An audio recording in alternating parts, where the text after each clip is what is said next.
Good evening, ladies and gentlemen. Welcome to the show. This evening, my guest be Mrs.Susie Hurley. She's a nurse practitioner for the United Sleep Medicine. How you doing there, Ms. Hurley? Doing well. How are you today? Great, great. Welcome to the show. Thank you. Tell us a little bit about yourself. Well, I'm a nurse practitioner. I went to the University of North Carolina for my nursing degree and then worked as a nurse a couple years and went back to school at University of South Carolina for my nurse practitioner degree and moved to Charlotte back in April and have been working with United Sleep Medicine since then. You deal with insomnia. Mm-hmm. What is insomnia? Insomnia is having a problem falling asleep or staying asleep or waking up feeling unrefreshed despite giving yourself adequate time and opportunity to sleep. There are several different classifications for insomnia. You've got transient insomnia, which generally lasts less than a week. Acute or short-term insomnia is 1 to 3 weeks, and then chronic insomnia lasts for a month or more. How long have you been dealing with insomnia?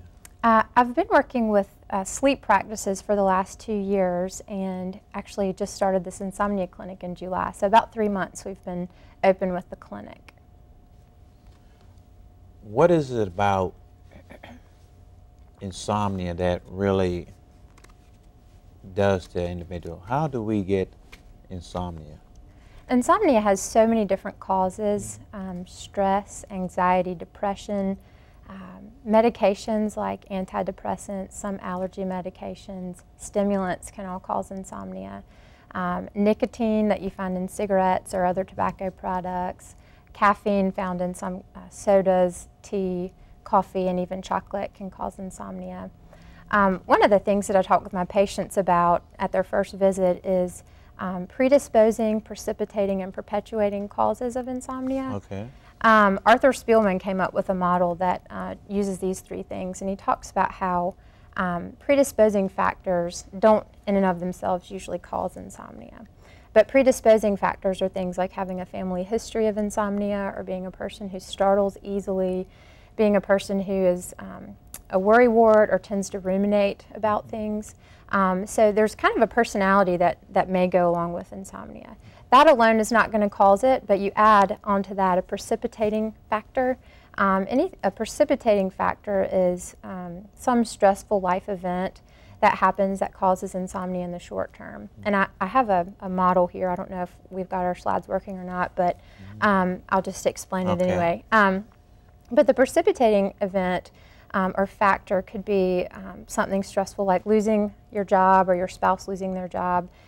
You yourself become ill, your spouse becomes ill. It could be a good thing, you get married, you move, something like that. But for some season, you're having this stressful event actually causes you to have insomnia. Usually that, in addition to the predisposing factor, causes insomnia for a week or 2, but in a normal sleeper, things kind of settle down after that time and sleep goes back to normal. But the third factor that I explained that actually contributes to chronic insomnia is something called perpetuating factors. Okay. And perpetuating factors are things that we do, they're maladaptive behaviors basically that we do to try to compensate for lost sleep. So, for example, you come in and say, oh, I only got 4 hours of sleep last night, I feel awful, so I'm going to take a nap this afternoon and certainly I'll feel better. But as a result of that, you end up sleeping poorly the following night because you've decreased your sleep drive.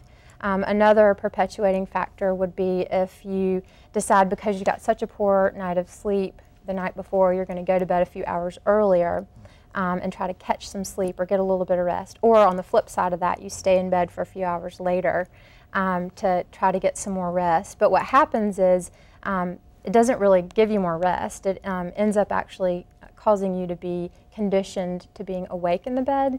So you spend so much time actually awake that you become used to being awake and your body kind of thinks it's okay, and so it becomes conditioned to being awake in the bed. But this model, Arthur Spielman's model, is something I talk to my patients about as we sort of explore what may be causing their insomnia. Okay, I know you. How vital is it for us to get proper amount of sleep? Well, sleep is a very obviously important to your health, your physical health, longevity, and even emotional well-being. And research shows that chronic sleep deprivation actually is associated with the risk of obesity, diabetes, heart disease, and early death. It's estimated that 1 in 4 people in America actually struggles or suffers from some form of sleep disorder. I know a lot of people, I guess, with the loss of their job, I know you said that's one of the biggest things. So do you feel like that's a big thing that's going on in our society today? Certainly in this day's economy, there are a lot of people who are losing their jobs or being paid less or working less, and that definitely contributes to the anxiety that people have. One of the main patient types that we see is the person who ruminates, who worries and goes over and over in their mind at night, what am I going to do about this? What am I going to do about that? And so that's part of what our program does, is to address those thoughts so they can get back to sleep, basically. Okay, what is like a basic process for someone when they're coming to United Sleep Medicine? What would be the process as far as how you get started? Yes, ma'am. So from the beginning, you would start with one of our board-certified sleep physicians, and that's mainly to rule out for any other kind of sleep disorder. So for example, a person comes in, they complain of having a good bit of problem waking up frequently at night. And so we see them, the physician sees the patient, and as it turns out, they have obstructive sleep apnea. So this is causing many awakenings throughout the night, and that's what's causing it. So you treat the sleep apnea, and voila, the insomnia is improved. Another example of that is a patient comes in, they can't sleep. You find out from a thorough history that they're having restless leg syndrome, and so you treat the restless legs, the insomnia is cured. So the first step is seeing the physician to make sure there's nothing else going on that may be causing that insomnia. If all those issues are addressed and everything kind of checks out, or if they're treated and they're still having problems with insomnia, then at that point they'd come to me. Basically, I see patients anywhere from 45 minutes to an hour that first session, get a really good history of what's going on, the factors that I talked about before, and try to understand exactly where their insomnia is coming from. And from there, we also do a lot of education and kind of give them some strategies and some homework to do. So basically, is it like a process that they would have to go through? How long would it take for someone basically to improve their sleep? It usually takes a few weeks. Now, the difference between our program, our Insomnia Clinic, and your typical treatment for insomnia is, normally people would give a pill, a sleeping pill for insomnia, and that works immediately. What we're doing is something called cognitive behavioral therapy. Correct. And so the cognitive behavioral therapy piece of it takes longer to actually see results. It can take a few weeks, but the results are much more long-standing, and you have long-term results that last, as opposed to kind of putting a Band-Aid on it, treating the insomnia like a symptom rather than an actual disease that needs to be addressed and cured kind of from the root. And do you explain that to them? Because I guess some of them would possibly get a second opinion, and their doctor may tell them, hey, here's this medicine right here. Yeah, definitely. We see patients that are on medications too. We don't turn those patients away. A lot of people come to us and actually want to come off their medications, or they just aren't interested in adding another medication. But at that first visit, we go through a lot of education, as I mentioned before, and at some point in the visit towards the end, I present the option, we can do medications here, and if that's the case, then I would refer them back to the doctors, and I can do the medications, but generally, if they don't want to proceed with the Insomnia Clinic, we would let them follow up with the patient, or we can proceed with the cognitive behavioral therapy program, which actually is going to be more work. It's going to be more labor-intensive and time-intensive, but essentially the results are more long-lasting. Correct. Okay, I got a question. Where is that passion coming from as far as yourself and this insomnia? Where do you get that passion from, helping people out with insomnia? Well, insomnia is is a huge problem for so many Americans. I think 1 in 3 Americans is what the statistic shows. And I really enjoy sleep medicine and find that insomnia patients tend to be really interesting. They have a lot of, I hate to say issues, but a lot of things going on. They can have a lot of comorbidities, that's other diseases and things going on. A lot of times it's emotional. Like I said, anxiety, depression. Again, we're not going to be treating someone's anxiety or depression. We would refer them to someone else or hope that they would be being treated by someone else. But I really do enjoy the feeling that you get when you actually help someone and you see kind of light bulbs come on and people say, wow, I've tried everything for this many years and now finally, this has worked. And also just knowing that it's teaching someone to have healthy life choices, teaching habits that are healthy instead of just, like I mentioned before, just giving a sleeping pill and medication. Okay, as far as, and you talked about what you normally do in the Insomnia Clinic, and basically, how much does self-esteem in an individual have to do in them possibly having an issue with insomnia? As far as their unemployment or things like that. Would self-esteem have anything to do with possible? I think certainly. In fact, one of the self-esteem can be related to depression, and one of the biggest causes of insomnia is actually depression.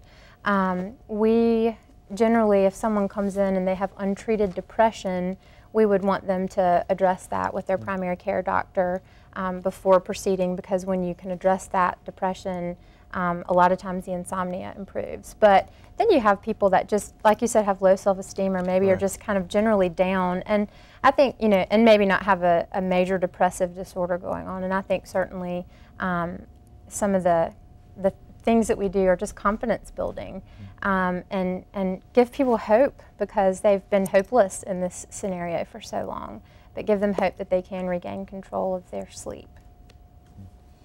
Okay, United Sleep Medicine, do you deal with anything else? What are some of the other things that you deal with? Yeah, in the Insomnia Clinic, we really specifically target insomnia. But United Sleep Medicine as a company works with all sorts of sleep disorders, obstructive sleep apnea, central sleep apnea, restless leg syndrome, any kind of parasomnia like sleepwalking or sleep talking, night terrors in children, things like that. So narcolepsy is a daytime sleepiness disorder. So we run the gamut as a company. Again, my Insomnia Clinic is very specific to insomnia. But one thing that I should mention is it's particularly helpful, the Insomnia Clinic, for pediatric patients who tend to have a hard time relaxing and getting to sleep at night. A lot of problems with children tend to be related to limit setting disorders. And so you need to do some education with the parents. But we also find that a lot of our kids are afraid of the dark, are afraid of monsters, are just for some reason afraid to go to sleep. And so one of the things that we do offer in the Insomnia Clinic is sessions of relaxation therapy, where we walk through different scripts to help the child relax, progressive muscle relaxation, passive progressive muscle relaxation, guided imagery, things like that, so that at bedtime you're engaging the child's mind, engaging their body in a relaxing way, so that this helps them get back to sleep. And we've actually seen really good results in our pediatric population in the Insomnia Clinic. Okay, we're getting back. Cognitive behavioral therapy. How does that therapy help an individual out? So cognitive behavioral therapy is a different approach, and in fact our clinic is one of a kind in Charlotte. We're the only insomnia clinic that uses cognitive behavioral therapy. But basically it's addressing thought processes and behaviors that are unhealthy regarding sleep. So for example, some people watch television and work in bed, and one of the behavioral things that we would tell them, and they have a problem sleeping. Correct. And so they, over time, have developed this association with doing other things in bed other than sleeping. And so one of the behavioral things that we would do is stimulus control. And that can kind of be involved, but one of the basic points of stimulus control is don't do things in the bedroom that are other than sleep or sexual activity. And so that means no TV, no work, no games, no eating, any of those things. No TV? Yeah. And you know, not for everybody, but if you're Correct. having a real problem with insomnia, that's going to be one of the first rules. And like I said, this is kind of a tough program. I mean, if you have to be really motivated and disciplined to want to do it, because if you kind of fudge on some of the stuff, you may not get the same benefit that you'd get if you were really diligent about kind of obeying the rules. Do you do a lot of counseling? I mean, why is that such a major factor into your program? So actually, I don't technically do counseling. Okay. As a nurse practitioner, we're doing education and we're doing teaching them practices, but it's not technically counseling. I am interested in counseling, Yeah. but from a scope of practice standpoint, that's not something that I do. But we do a lot of talking, a lot of educating, Correct. a lot of the back and forth. I think for some people, just having time to talk with a provider Correct. is really helpful and makes them feel better. Someone's listening to them, someone's really addressing the problem instead of just 15 minutes, hurry up, we got to address everything quickly and get you out the door. I guess that's why I basically talked about the counseling, because I think a lot of this, your client probably needs to communicate and Sure. you know, start talking, and you have to sit there and kind of like listen to what's causing them to actually have that insomnia, and it's like a process, whether it's job related or Right. whether it's a relationship. Do you get a lot of insomnia dealing with relationship? I think everyone has their own relationship issues they bring to the table. I haven't actually had a lot of specific relationship problems come to the table whenever we've been talking about insomnia, but I'm certain that the folks that I have seen have had things going on and just might not have brought it up for whatever reason. I know recently I heard that you just got married. Yeah, I did. What are some of the best things about being married now? I think just getting to see my husband every single day, I think is especially wonderful, and having somebody to talk to at the end of the day about what's been going on, and right there, tangible. How vital is that to have that someone into your life that not only you can talk to, but they listen to? For me, it's very important. I like to think I'm an okay listener, but I'm a good talker. And for me, I think as a verbal processor, I really need someone to be there. So I feel especially blessed to have my sweet husband. What's his name, and what do you like most about it? His name is Tim Hurley, and I think I like our shared faith. I think what I admire and respect about him the most is his faith in God, and yeah. He's a great guy, isn't he? He's fantastic. He's the bomb. He's the bomb. Ladies and gentlemen, he's the bomb. Let's skip back to United Sleep Medicine, Okay. because Miss Hurley has the bomb. As far as United Sleep Medicine, what makes them different than some of the other programs that's out there? You know, primary care doctors and other sleep physicians do a really fantastic job of educating their patients on matters of sleep. But unfortunately, they just don't have the time to sit down with the patients and to spend with them that we have. And so one of the biggest advantages, I think, is that we have time to listen, and we've allotted a certain amount of time for our patients. Additionally, you know, we're not going to be quick to give you a medication. Some people may want that, but thankfully, we have a different approach, which I think is actually pretty awesome. I heard you're a pretty small company. How long have you been in? How long has United Sleep Medicine been in existence? About 15 years. 15 years. That's great. We're growing. Yeah. We're in several different locations across the Carolinas, and we're growing. How does it feel like to be part of such a great organization? Feels fantastic. I feel really privileged to be working with the folks at United Sleep Medicine. It's a really great bunch of people, really smart group of people, and just feel very blessed to have had the opportunity to work with them. As far as, I mean, because I've heard so many different things about United Sleep Medicine, and they have a lot of passion for the people that come in and see them, and that's a great thing. How does that make you feel to see individuals coming back telling you that they've made it through that insomnia and they're living a productive life? Yeah, it makes me really proud to be part of United Sleep Medicine, to be given the opportunity to work for this company, to start this Insomnia Clinic, which I think, again, is really fantastic and a really good option for some folks. But it makes me really proud and happy to be there and happy for them. Where does United Sleep Medicine want to go as far as, do they want to be nationwide or what?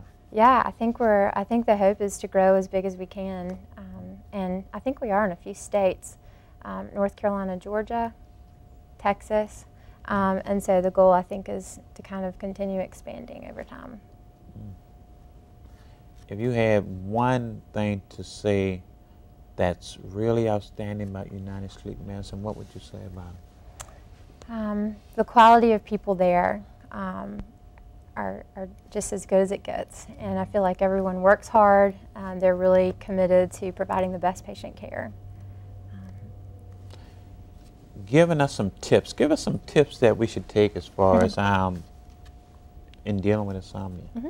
So I wrote them down here. The tips that we generally give to our patients at the end of their first visit to take home, these are sleep hygiene tips. But number one, sleep only as much as you need to feel refreshed the next day. So don't try to catch up on sleep. Don't try to take naps and things like that, because it gets you all out of whack. But basically, having set regular bedtime hours and wake time hours, and that gets into that weird conditioned arousal stuff. So again, you want to really stay away from trying to catch extra sleep whenever you can. Exercise regularly. Again, studies have shown that exercise actually helps to promote sleep. You want to be careful not to exercise too close to bedtime, because this can be stimulating, and also would want to consult your physician before starting any kind of new exercise routine.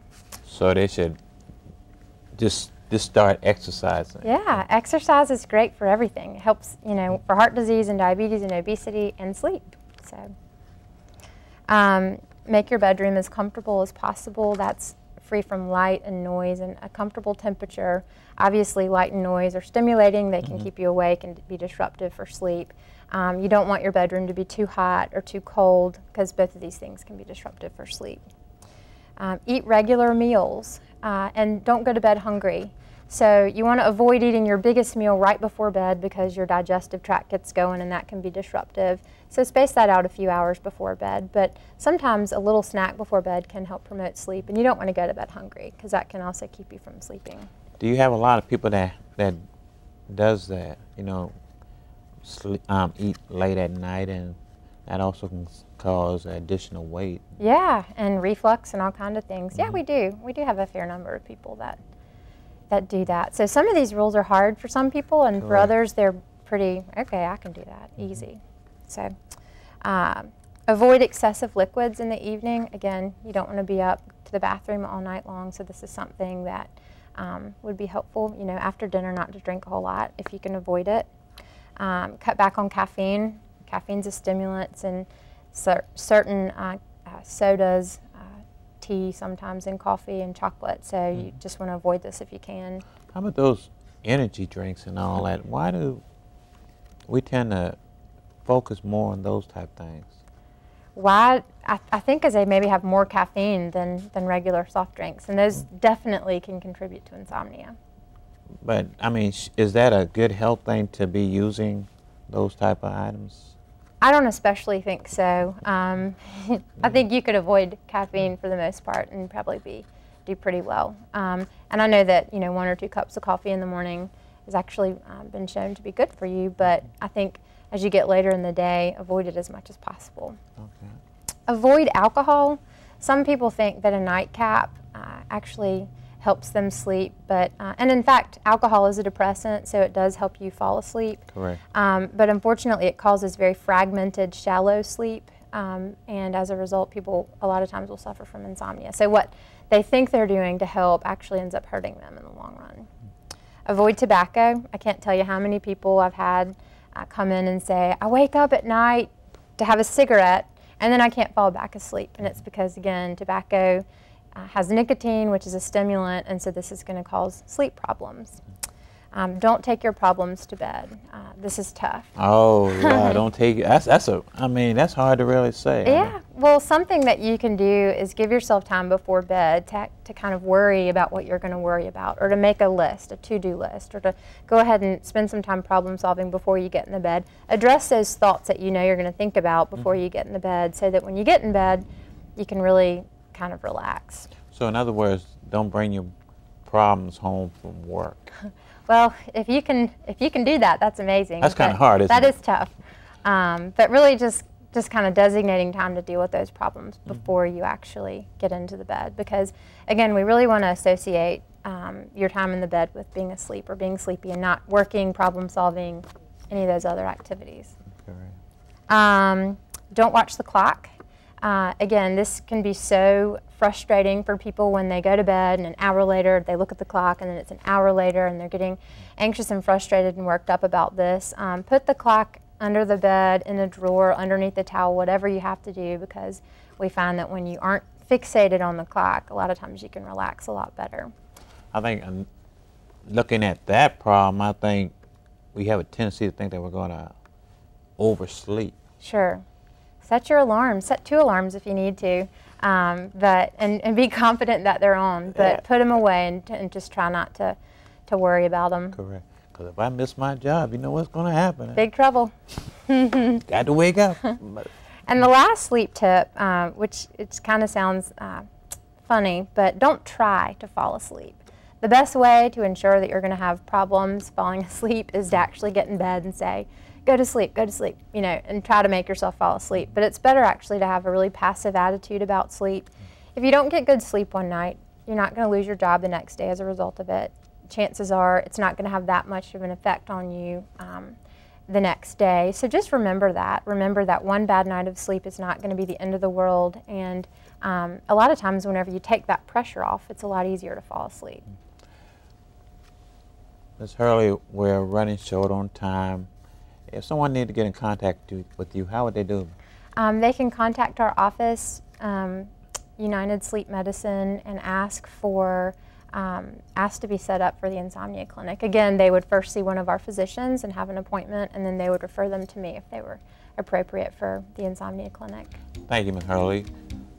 Thank you, audience, for watching the show. You be encouraged. Thank you.